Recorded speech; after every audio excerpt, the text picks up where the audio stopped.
c'est Melita. Je participe à l'aventure Traquenard depuis 2017. On existe depuis pas longtemps. Alors, la brasserie Le Traquenard à Sion, c'est une brasserie artisanale familiale, petite taille. On est installé en zone industrielle de Sion avec la production et on a aussi notre bar au centre-ville. On est distribué un peu partout en Suisse, petit à petit, ça s'élargit un petit peu depuis quelques temps. L'aventure, elle est née vraiment sur un coup de tête. Un ami tessinois qui était brasseur, qui avait son installation qu'on a par la suite rachetée, nous a vraiment fait envie de se lancer dans cette aventure. Il nous a guidés, appris le métier, appris toutes les facettes de ce monde fascinant. Et sur un coup de tête, voilà, on lui a racheté son installation et on est parti dans l'aventure avec lui pendant 2 ans. Il nous a épaulés dans cet apprentissage. Et puis maintenant, on vole de nos propres ailes.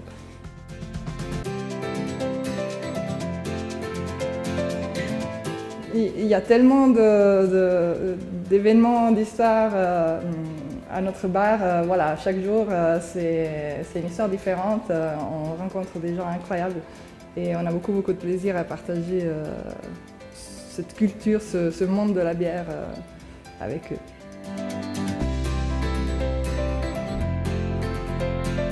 Dans le monde de la bière, c'est assez facile parce que dans la bière, rien ne se perd.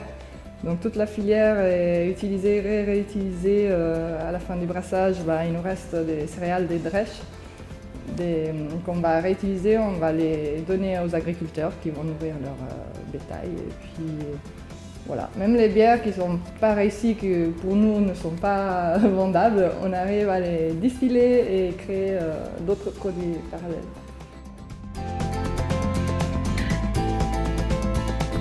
Prochain défi, voilà, par exemple, on s'est lancé, on a complètement changé la stratégie de présentation des bières. On faisait tout en bouteille et aujourd'hui, depuis quelques mois, on présente toutes nos bières uniquement en canette. On a gardé la bouteille seulement pour les spécialités en barrique. Et on aimerait être toujours au pas avec la tendance moderne, avec quand même derrière des bières, même voire historiques, à raconter. C'est très facile de souhaiter quelque chose de positif puisqu'on est dans une période très compliquée. On a survécu jusque-là. On continue, comment on dit, on continue de se préparer, d'être préparé pour la sortie de la crise et puis je pense qu'on est prêt et puis voilà.